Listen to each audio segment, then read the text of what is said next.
10 magkakabarkada, 70 years old and above, nagsabi wala silang problema sa erection, you know that 7 of them are lying. Siguro may iba kang babae. O kaya, siguro hindi mo na ako mahal. Okay. Hindi ma-realize ng mga asawa na this happens talaga to men. Nung nilagay niya, nung tumigas na trap, hindi na lumambot. So, hindi niya matanggal yung ring. Imagine, nasa ER ka. Oo nga, oo nga. Kinakat namin yung cock ring. Okay. Ngayong araw, ang pag-uusapan po natin erectile dysfunction at prostate cancer. So, umpisahan ko na po yung mga tanong, Doc. Normal po ba yung pag-weaken or paghinto ng erection sa isang senior citizen po? Unfortunately, kasama na yan sa package eh. As we age, talagang nagkakaroon ka ng erectile dysfunction. So, there's nothing we can do about it. Yung iba lang talaga ang sinuswerte. A handful of us ang sinuswerte na walang nagiging problema until the very end.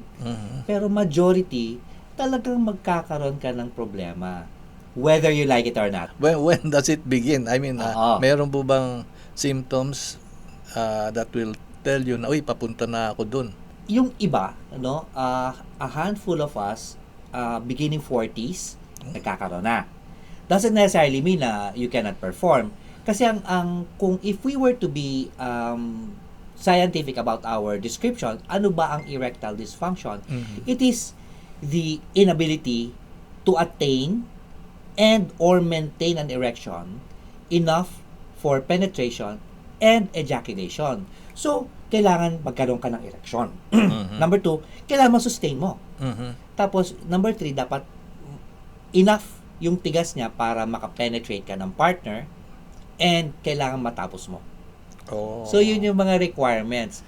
So, yung degree of erectile dysfunction depends on kung ano doon yung yung problema.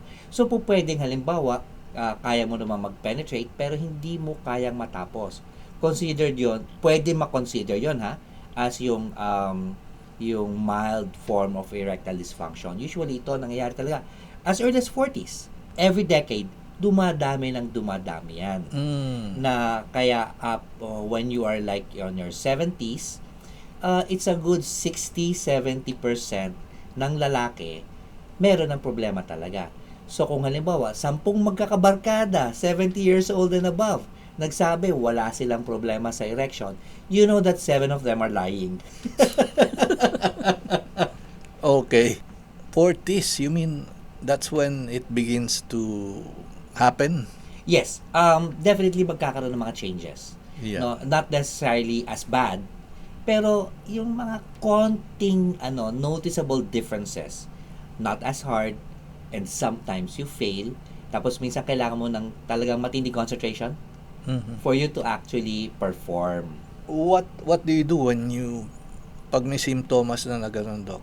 How do you manage or how do you treat it? Okay. Just like any other illnesses, number 1 lagi is healthy living.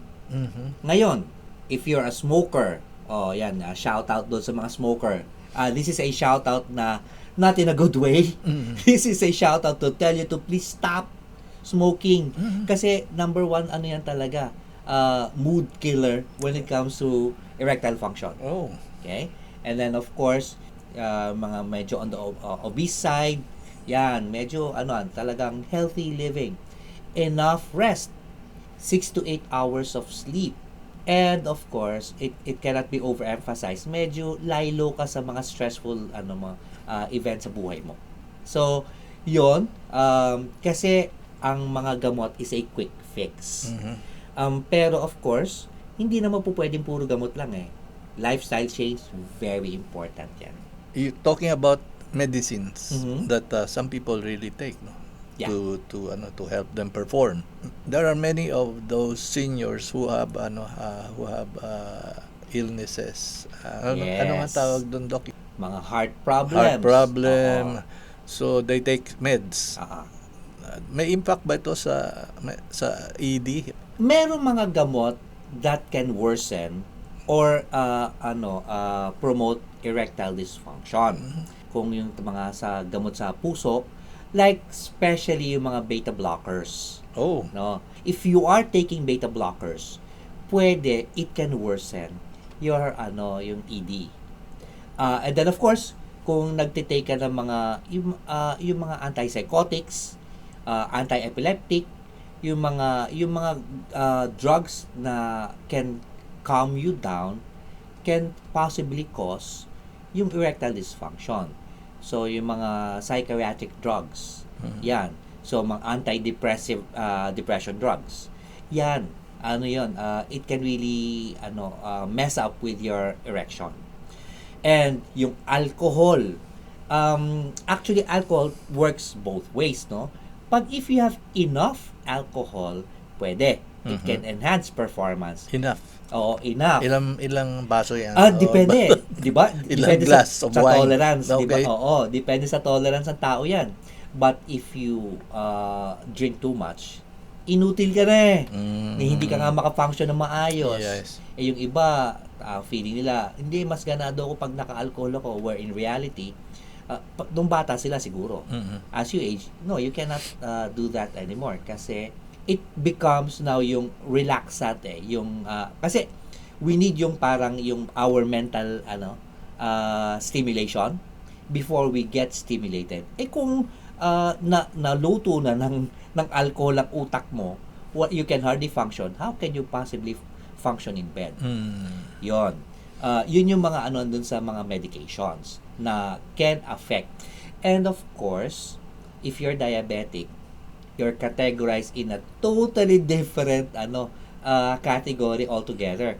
Kasi sa diabetes, ang nangyayari dito, naapekto na nila yung mga small and medium-sized arteries. Binabarahan nila eh. And our penis, ang blood supply niyan, syempre yung mga small-sized artery. So pagka nabarahan siya, walang masyadong nagfo-flow na dugo. The one responsible for erection is blood flow. So kung nagkukulang, para lang yan yung halaman na kinulang sa dilig, malalanta. So your penis makukulangan din. Kaya it's very difficult to treat. Okay. Patients who are diabetic who have erectile dysfunction. Normally, yan kagad yung binabatuhan namin ng sagad kagad na gamot. And then we taper down. Okay. Kung effective. Kasi ang hirap nilang gamutin. Speaking of gamot na sagad na binibigyan Yes. niyo, Doc. Effective naman ito, Doc.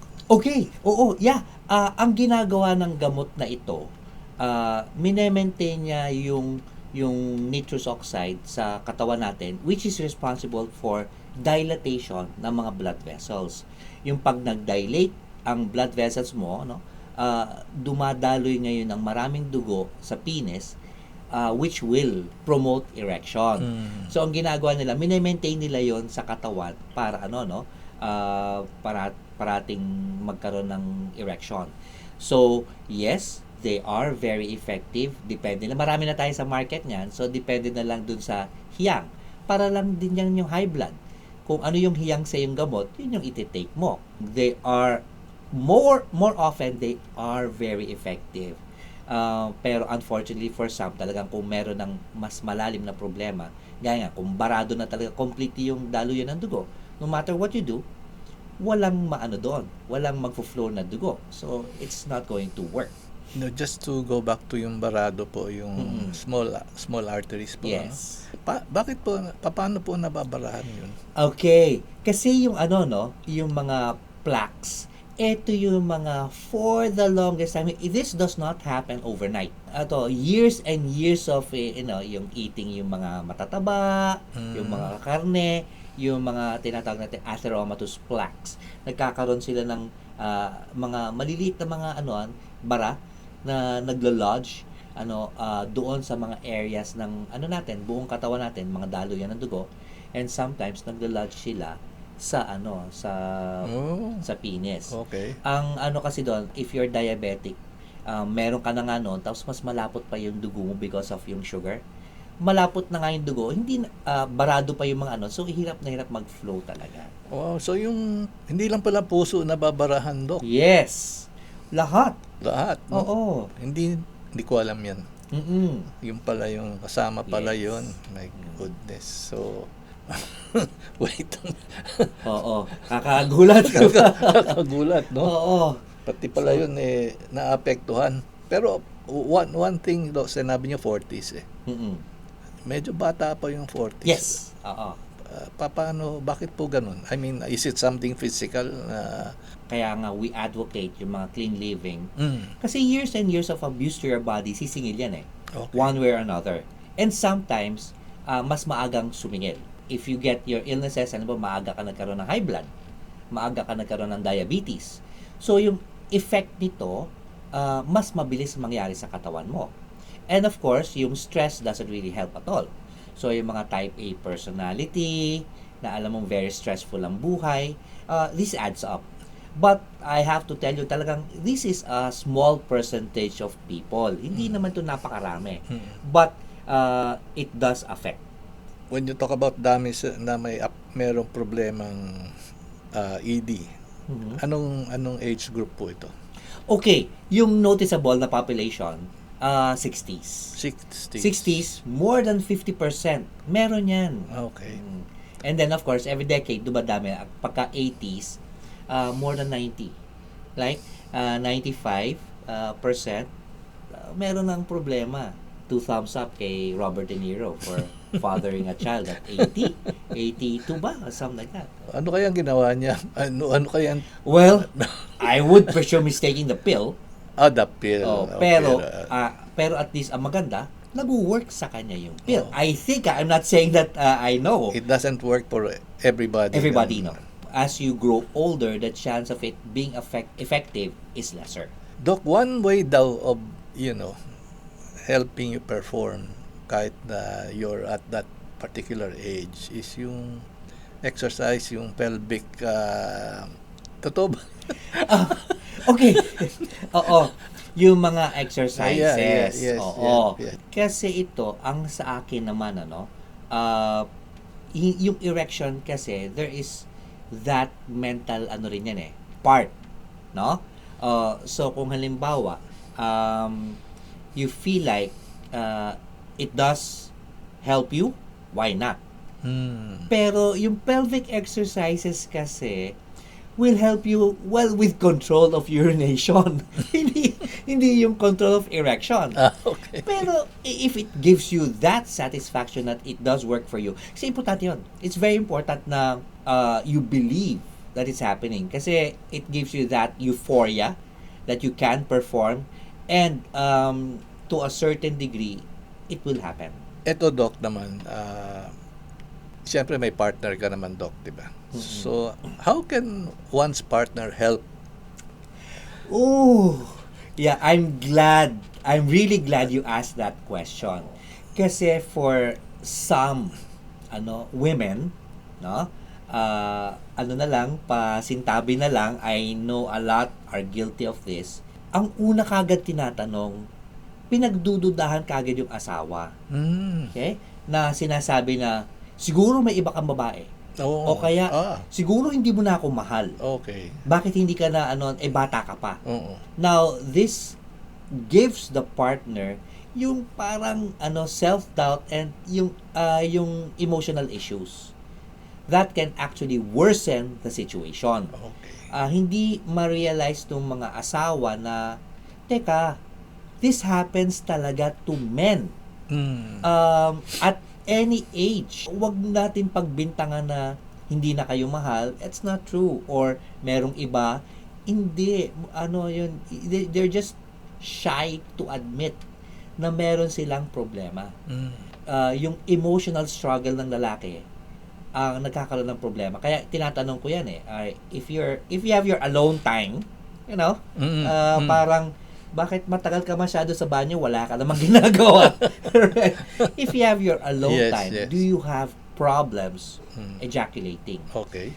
Pag sinabi nila na not really, or I can by myself do it, ang tanong doon is, bakit nagkakaroon ka ng problem with your partner? Okay. And then only to realize na kasi nga na sa stress sila, pag na hindi sila makaperform tapos pagdududahan pa sila. Ayun. So, yun na nga yung kaya appeal ko sa sa partners na be more understanding. Okay lang yan, you're fine, sabi. Or maybe tell them na gusto mo magpatingin tayo, sasamahan kita. Yon. Yung mga ganon. Okay. Instead of yung huhusgahan mo agad yung partner mo, try to realize na maybe he really has a problem and he needs to consult a urologist. May mga tools daw, Doc, na pag nagpunta ka sa Quiapo, makakatulong sa performance. Pero does it have something to do with ED? Hindi naman yata eh. Okay. Well, ang the best talaga is yung mga available na pills, Okay. Yung iba na supposedly mga gamot, hindi natin alam actually kung ano yung content. So we don't know if it's going to be effective or not. But ito yung yung for some nagwo-work siya talaga. Sa akin naman, if it works, why not? Kailangan natin ng tulong ng lahat na whatever works, go ahead. Meron naman ding mga tools in the market. Yung ang pinaka-common is yung vacuum. Yung vacuum, it's like yung small pump na para isa-suck niya yung blood doon sa para maging firm yung penis. Pero ito, naglalagay ka ng parang band doon sa ng penis to trap the penis. More often it is enough for you to penetrate. Hindi siya kasing tigas, pero good enough to do its job. And then i-release mo rin yung pagkatapos na tatanggalin mo yung So yun yung mga yung mga toys or something similar to that. Same principle yung cock ring. Na pagka pag matigas na, hindi pa masyado matigas. Yung iba para lang kung walang problema, they put that para lang matagal tumigas. Na even when they ejaculate, hindi pa rin lalambot because of that. Pero yung iba na nagkakaroon ng problema with erection, pag medyo tumigas na, ilalagay yun to trap. Ganun same principle. To trap the blood inside. Okay. Yun. Okay. Para ma-maintain. Okay. But it's not going to be as hard. Pero good enough. Okay na yan. Yung itong mga yung mga rings, yung mga aparatos na to, after, kailangan tanggalin yun. Long time ago, when I was still in training, meron akong experience na yung bata pa wala nang problema sa erection. Gusto lang magtagal pa. Medyo mas maliit yung niya. Nung niligay niya, nung tumigas na trap, hindi na lumambot. So hindi niya matanggal yung ring. So nagkubuha pa kami ng something to break it. Imagine nasa ER ka. Oo nga. Kinakat namin yung cock ring. Okay. Kasi metal siya Okay. So para lang matanggal namin and then ma-freak. Once naman matanggal yon, automatic lalambot agad yon. Wala namang epekto to sa partner, Doc. I mean, these tools. Kasi pinapasok mo sa partner yan. No, kasi nasa dulo siya Okay. So more often di naman siya pumapasok. Hindi naman. So it's okay. When you age, inevitably daw you're going to have cancer sa prostate. Tama ba yun? If you grow old enough, you will eventually develop cancer ng prostate. If you ejaculate, hindi lang yung having sex, ejaculate 4 to 5 times a week, it can decrease your chance of developing prostate cancer. Sino ba naman sa atin ng 60, 70 sa kaya 4 to 5 times a week? A week.